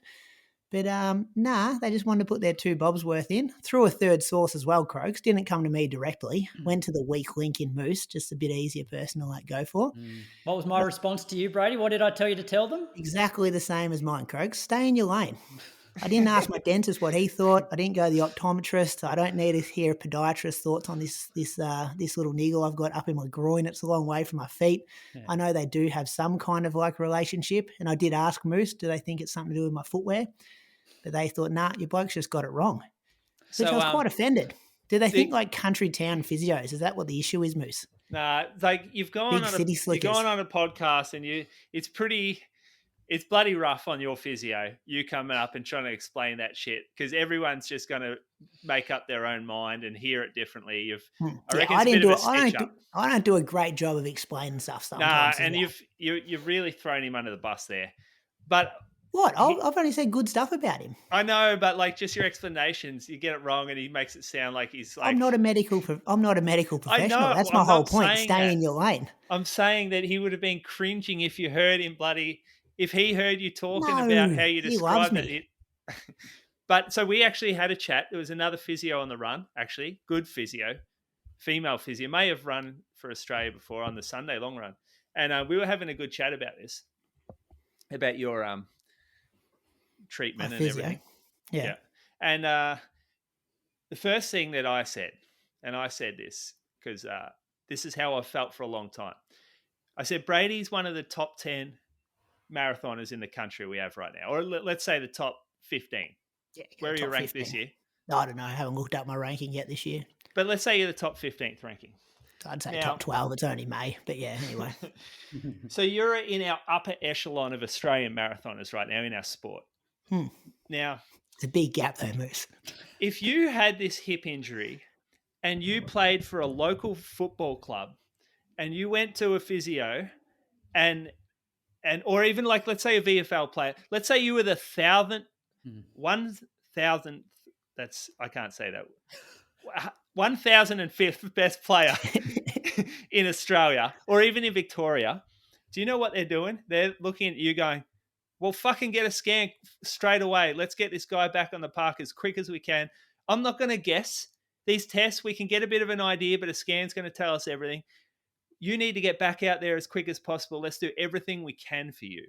Let's not come back and see me in 2 weeks. If it's still bad, we'll get a scan. Let's not say, oh, it might be this. I did all these tests. Look, I think it could be this. Fuck that. They're not doing that. Those guys get you in, get an image the next day. Let's find out what it is. No more guessing. Treat it properly. Brady, our 10th best marathoner, he is back with a treatment plan that is dialed in 3 days' time. That's what upset me about that. But that's also because the footy clubs, like that athlete's not paying for the scan. The footy club's paying for it. You think Brady cares? I reckon he does. Fuck that. He doesn't. No, I'd be happy to pay for everyone's a tight like you, Croaks. No, you can't say that. I would pay for a scan straight away to know what was wrong with me rather than have a physio. I actually just wanted to get one to be able to say I've actually had one. I want to know what it's like going in the scanner machine. But you raise another whole point, Moose, is that there's like I even chat to a guy at work who plays like soccer, like locally. And he's getting, he goes, look, I don't even train that hard. And, he gets $500 a week rocking up playing park soccer. And I'm sure if he got injured, their club pays for all of their stuff. Whereas our sport has no support for anyone. Like the only way you make money in our sport is go and win a race. Yeah. So that's the thing. Like Brady signs up for Athletics Echuca or whoever the local athletic club is there. It's not like he's not getting looked after in terms of those types of benefits like you mentioned, Croaks. No, he's looking after the club by paying all their rego fees. Yeah, because they're not getting sponsors chipping in like that can pay for all of those things. But I've always had that kind of gripe about how runners get treated compared to footy players, Brady, because I've seen the footy culture. The footy culture is get that person fixed straight away. I don't think I think if you're talking about VFL, AFL, but I don't think if that was a local Echuca footballer, which is pretty. You reckon? I reckon be scanned straight away. Would be. They've got the setup in Ballarat. I remember seeing it. They would have a doctor come in on Sundays just to see local footballer injuries from that Saturday afternoon. Yeah, this same clinic does the same thing. So this guy he got me to jump the line though. He was very good at messaging me directly saying, "Hey, I heard that you had an appointment and it got cancelled." I'm not having to go at him.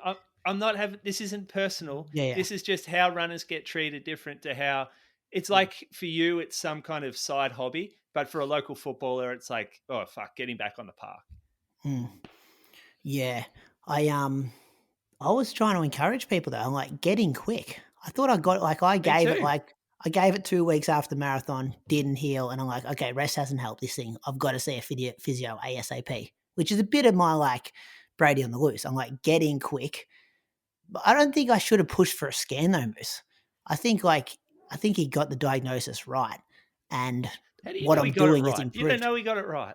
But Moose, Well, back to yeah, Brady's original gripe is about like people staying in their lane. Like it's okay. It's different if another physio is potentially like giving advice, but the best thing that Brady wrote in our group chat when he was firing up on Tuesday, it's like, well, I don't get the bloody electrician to come over and give me a quote for my plumbing. Mate, Like, good gag from Brady me. is on a podcast in a public Yeah, environment. which is more important to have your blinkers on and go, I'm only listening to one He's person. on a Croaks, you would have got it with platform. your heart stuff, wouldn't you? You get DMs all the time, people telling you how to fix your heart back in the day. yeah, got a few, but These I reckon blokes you got to didn't. pick your These blokes professionals and didn't go trust to your your professionals. physio and have a crack. They didn't go to you. They made some comments to me, and they said, "Oh, this is going on. This is," and Yeah. it wasn't even bad. And you just You're gonna have a like. crack at me. I'm happy to take it up with him I in like person. your loyalty. I like your integrity, Brady. I like you fire up for your team. That's I good. think you need to trust I don't reckon you need trust professionals in there. I've seen way too many shit medical professionals to trust See, them. that's maybe what I haven't seen. I've been in Way there too 3 many. times in the last 10 years, and he's helped me every time. Yeah, I work in the retail where every second person's coming in who's had some sort of bad experience or got fobbed off or got a half-assed treatment, and I'm a little disillusioned with it. Yeah. However, there are some very good ones out there. Your man sounds like he's a very good one, but I look at you as someone that should get the absolute red carpet in terms of how do we fix you as quick as we can to our best ability. And for me, that's working out what's going on, knowing exactly what's causing you the pain. Exactly. Like there's tests and everything. Yep, we get a pretty good idea, but why don't we know for sure? Yeah. Okay. I don't even know if I got one of those machines in town. Fucking MRIs. Would we have one in Chuka? You definitely have one. Come on. Okay. I'll find it right now. I'll book your appointment. Good luck with that. I reckon you'll be challenged. No, you can't do that because you're going to take us to Moose on the Loose. Oh, that wasn't good enough? Hey? Yeah, but you've got some stuff written here. Oh, I think we've done this before, but probably for Australia. Maybe it wasn't even Australia because they've sort of been pretty good lately. Australia early about days. Early days, yeah.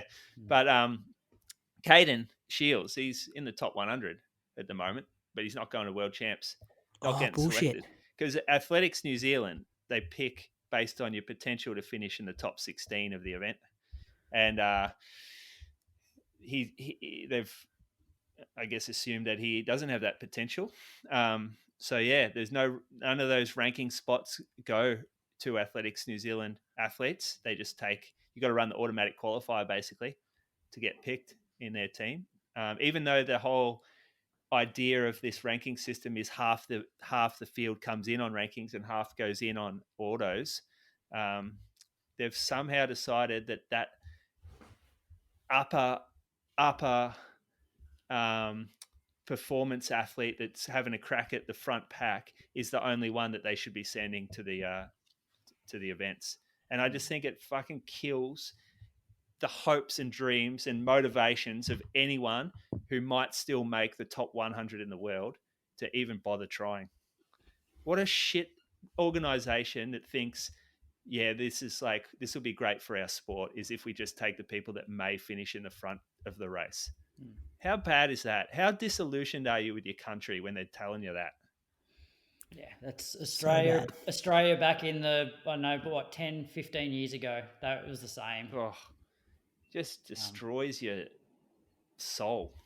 Yeah. Whereas like the best thing, the Athletics Australia have done a couple of good things. Like they started, anybody they could send, they would send.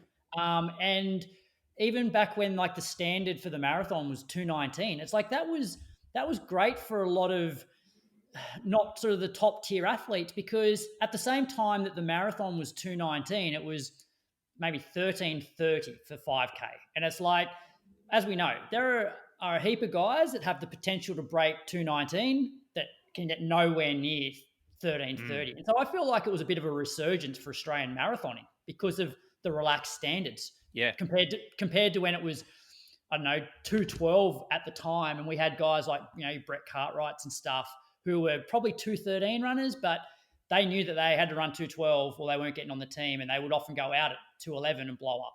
And they probably never actually reached their potential because they were chasing a time as opposed to running their best race. Yep.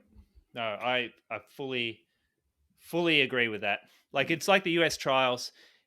If you gave people a chance. It gave that runner something to wake up early for, because maybe I can run 2:21 or whatever the time was back then, and I can make that US trials race. And this is like celebration of my running of my whole career. I get to go to the US trials. It's so looked after. It's thought of as such a big deal.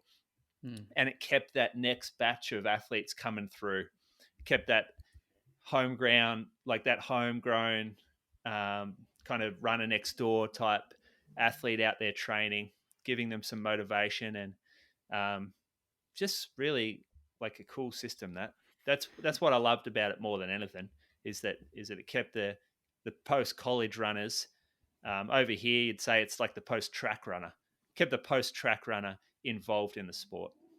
Yeah. Just on the rankings now, so Liam Buden, he's gone, because they've taken guys like Caden and that out because their federations have decided not to send them. So Liam Buden's now into 88th. So he had to get to the top 100. So that's his go. And then in the women's, this gets quite interesting here. So Izzy's in there at 26. Then you've got Leanne at 44. Then you got Vanessa Wilson at 87. So she'll also go because the Athletics selected her, hoping that she'd get into that top 100. But then because then you got Tara Palm at 90th and Sarah Klein at 91st. So I don't know how it works if a decision does get made by any of those three who are selected to say, I want to do Sydney now and not the world champs. Does then Tara Palm come into one of those spots, and or Sarah Klein if there's more than one of them? Like hypothetical, Izzy says, hey, change my mind, want to do Sydney. Does then Tara Palm get the spot? Or is it getting too late? Like, do these things get... I guess they'll have a cut-off date where they have to nominate. But I guess, people like Izzy will have to make a call by a certain date to then potentially let Tara in. Yeah, I don't know. Just trying to find some date stuff now. Obviously, the qualifying period's finished on the 4th of May. 27th of August. Final list of athletes eligible for entry through the world rankings will be on that 27th of August 2025 or 7th of May for the marathon. No, that's the same. Yeah, interesting. Watch that space, though, if there's any late movement potentially there. On that as well, did I see Lisa Waitman announced for Sydney? I think so. Did you guys see this? I swear I was at work Friday when people were sending around screenshots, but I swear I saw, was it a Commonwealth Games promo? Yeah. Oh, yeah, that's right. The one, their monitor was on there as well. Yeah, it wasn't actually from Sydney Marathon though, was it?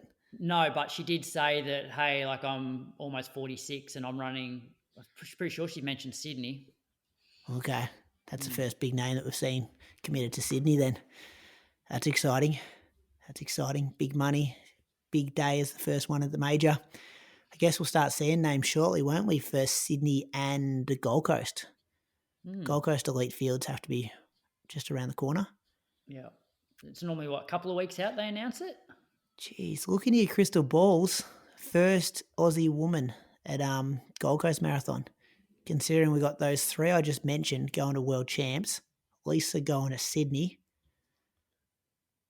Well, who's Jen out of action. I'm just saying there's a few women going in other directions that aren't the Gold Coast. Yeah. Guess maybe the same with the men, really, aren't there? We're talking about on the monthly. There's not like that many. I guess you made this point before when you were talking about how I might be ranked 15th. We were talking about like Sydney Marathon, like what's going to be the qualifier for you, Moose, to get into the Aussie elite field. Well. And if you make it say 2:12 and you take out Andy, Liam Buden, Tim Vincent, Jack Rayner's in that, got a time in that kind of category, but doesn't seem to be running marathons at the moment. Pat Tiernan over in the States. All of a sudden, there's actually not many Aussies around. Yeah. It's But if you make it 225 and include them all, it's not really a Aussie only elite program that you want hanging around guys like Kipchoge and that. Like you want to cut it off somewhere. you don't want them hanging around Kipchoge. Yeah. What do you think they're going to do to Kipchoge? You just don't want them crowding him. I reckon when we were able to, in that tent in Berlin in 2017. Yeah, that was a sub-elite program though. Oh yeah, we were across from Kipchoge. Yeah, we were still in the same area. And that was, my PB at the time was 224. Yeah, the world's changed since then though, mate. The world has changed. Yes. 224, you ain't getting anywhere near Kipchoge, Croaks. Well, maybe Sydney's your chance. Don't know. Start seeing these things in the next few months. Listener question, Bradley. Yep, let me just bring it up. This episode's listener question is proudly brought to you by Precision Fuel and Hydration. And the question is, what is a workout you suggest 4 to 5 weeks out to see if they're on track for a goal marathon? And that question comes in from Alex Finch. So I guess it's a good question given what Gold Coast is just under 6 weeks now. This is like the one where you just want to throw out a few workouts, but I'm going to caveat first. Yeah. I'm caveating this. Depends on who you are. I have seen so many people crush workouts 4 to 5 weeks out from a marathon and have a absolute shit one on the day. And I've seen 4 to 5 week out workouts go totally pear-shaped and that person nail their marathon. So to invest that much outcome from a workout, don't do it. This is a trap right here. Do you think the bigger trap though is 3 weeks out? I feel like too many people smack the 3 weeks out one. No, I'm not talking about smacking. I'm talking about overthinking. I'm talking about taking a workout or the result of a workout and saying I'm on track or this or that. It's just not what you do. Yeah. Okay. I think to run a good marathon, it's more about looking at your body of work over that 12, 16 weeks. Like if I look on the night before a race, I don't look at individual sessions. I look at my bars and how much work I've done. That's probably a better indicator of how you're going to go in the marathon, not just that one workout. Yeah. And hypothetical fellas, the last 10 weeks have gone really well for this individual. They're now at 5 to 6 weeks out, 4 to 5 weeks out. What would you want to put on the program just to be like, okay, let's have a bit of a tester. Not to absolutely test the absolute fitness, but let's just do something that gives us a bit of an indication. But even I reckon that's an issue is like people get so hung up on this one test session that they don't actually run it at marathon pace. Like they get through it, but it ends up being a lot harder than what it should feel. Like you want these sessions to actually be realistic marathon rhythm, marathon tempo. And yes, they're hitting the pace, but they're probably getting closer to half marathon effort by the end of it, which doesn't it gives you a bit of false confidence. So, the Hanson's marathon group used to do a marathon simulation run, and they would go to the area, I think, that their marathon was. So, like, let's say, because they live in Michigan, I think, where it's real cold. Is it Michigan? Yeah, I think so. Yeah, real cold, and then they would, like, if the event's in a warm spot, they'll fly down. They'll do a workout. They'll practice travel and everything, but they'll do. I think it was about 28K at marathon pace. That's what they would do just to check in and see how things are going, and just to practice marathon pace. They taper into it? Yeah, they do everything for it, I think. Taper in, recover out, carb load, travel, same time, everything would be exactly the same. But that I could never do it. That's too much for me in training. I gave workout, and I like doing it myself, 3x7K with 2K float. You're getting up there in terms of your volume. You're getting closer towards the end of a race feel by the end of that 7K. You can kind of break it up and go like first 7K, make this feel like the first 7 of the race, middle 7, make it feel like 15 to 22 or 20 to 27, and make the last 7 feel like 33 to 40. It doesn't mean you have to run that fast. Like you're not looking for the pace, but you can sort of look at the effort anyway. It's probably harder than it looks on paper, that one too, I reckon. I actually 2K float adds to the duration. That's too hard, actually. 33 to 40, that's too hard. You shouldn't be getting to that point in training. It should be 0 to 7. Talking about experienced runners here doing these workouts too. Like that's if your first marathon's coming up at the Gold Coast, don't do that. Yeah. Well, yeah. Well, don't do a fucking workout you heard on a podcast. Yeah. Like, do what you're supposed to be doing. What's your answer, Brady? Yeah, you go, Brady. I just looked. I had 5 weeks before Ballarat, I did 3 hours, just time on feet for the weekend run, and then 1K reps during the week. I like the 95%, or even start at 90% of like your goal marathon pace, and then 95%. I tend to enjoy those ones. So like, I don't know if I did it for this build up, but for me that usually comes out at like 3:28 to like 3:30 kind of pace. And I just feel like locking into a pace like that and holding it for 25, 30K not only gives me the physical gains, but the mental ones as well. Like just being in your head for that long period of time and not having like breaks in between.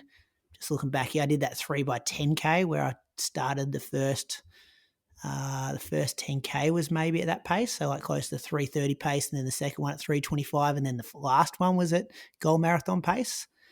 So yeah, big ones like that are often sprinkled in my 6 weeks to 3 weeks out. I've sort of got two. So one where it's like just a pure session. So like for myself before Lake BY, I did a 2x12K with a 1K float. Some athletes, I'll get to do like 2x10K. I think he may have done 2x11K with a K float. So, you know, you're looking at 23 kilometers worth of work, and that's just a standard session with like pretty short warm up, pretty short cool down.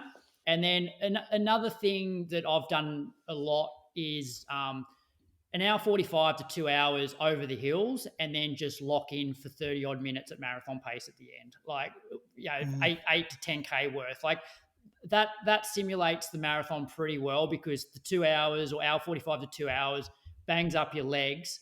So yeah, you've probably run 25 to 27K at the time, and then you're running 8K at sort of marathon pace.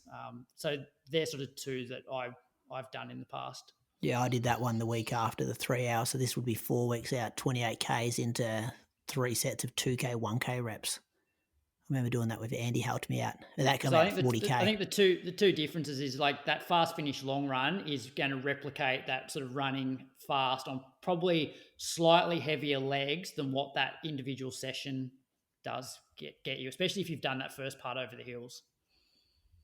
Compared to what, sorry? Oh, compared to if I'm doing 2x10K and I'm basically doing that completely fresh. Yeah. Sorry, I thought you were comparing that to the one I just said, which is pretty similar to what you did. Yeah, I think there's big value in that. Like smacking the legs over the hills, just jogging and then trying to run faster. Yeah. Good question. Really take that into see what you don't go copying those ones, Alex. But it's good because the first thing I thought about when I saw the question was the whole like don't get fixated, like, and same exactly what Moose said at the start. It's like, do not get fixated on one session. It's not about one session. It's about the body of work. Thanks to Precision Fuel and Hydration. Visit precisionhydration.com and use the code IR-SPRING2025, all caps, for 15% off your first order. What's coming up, boys? Launceston. This weekend. Yeah. Jeez, it crept up on us a bit. Andy's down there. Andy, Brett, whole lot of Japanese guys. Women's field, Jess Stenson, Leanne. Don't know. Leanne's been a little bit injured. Well, you're telling me that women's field gets even weaker, Croaks. Spoke about this a few weeks ago. She's had a bit of a calf strain. Yeah, okay. So I don't think she's actually done an actual running session for probably since she came back from Japan. Moose, did you go on the project tonight? I just got that message too. You boys on the project. Hey, William Googe. Were you on there? No, I hope she didn't record the phone call that I made. Did they use audio from our show? I think they must have, yeah. That's always good. Yeah, because, okay. Well, that's good. We only got one message if that was on the project an hour or so ago. Are they allowed to do that, though? Are they allowed to rip our audio and use it on their show? Probably. We release it to the public. I guess so. That was my big concern about going in, that they'd just like chop a tiny bit and then like misrepresent us. And then all of a sudden we'll have all these bros coming at us. Oh, shit.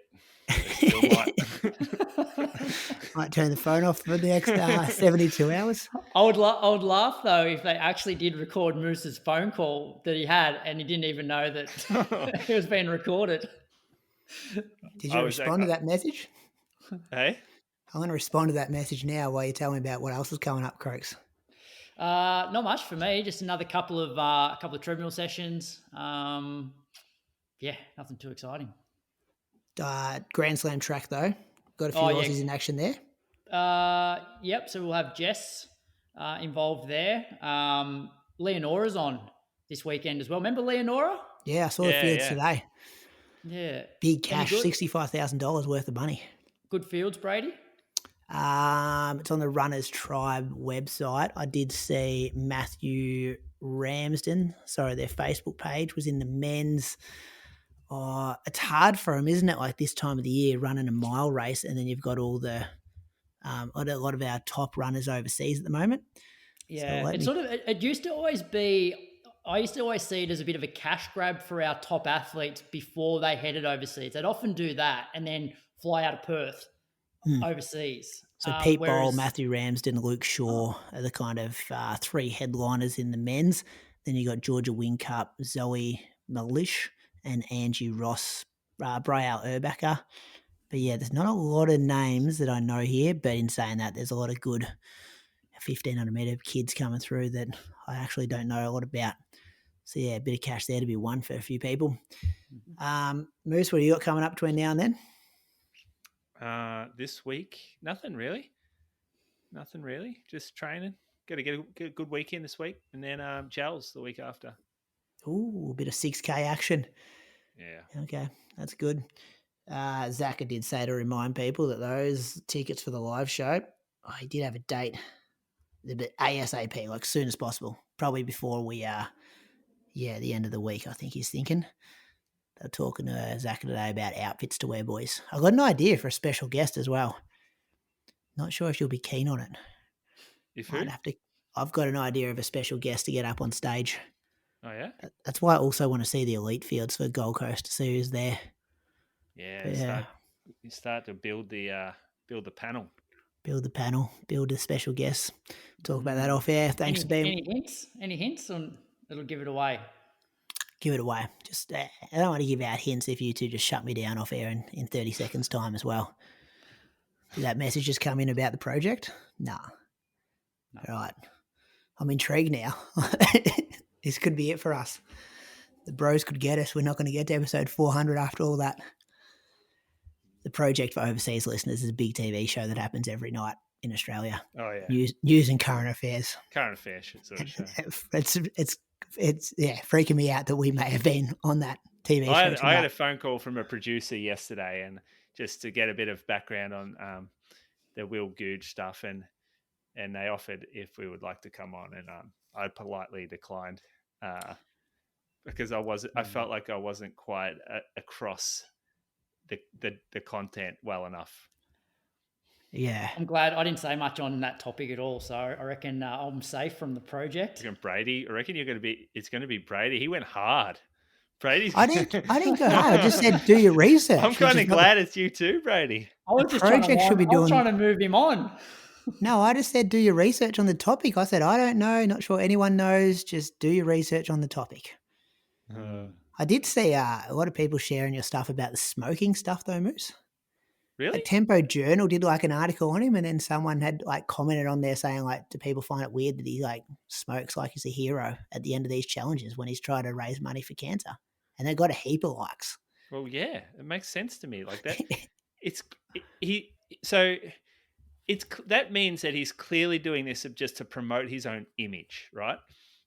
And if someone's in it to promote their own image, they don't really care about the genuine nature of their record breaking, in my opinion.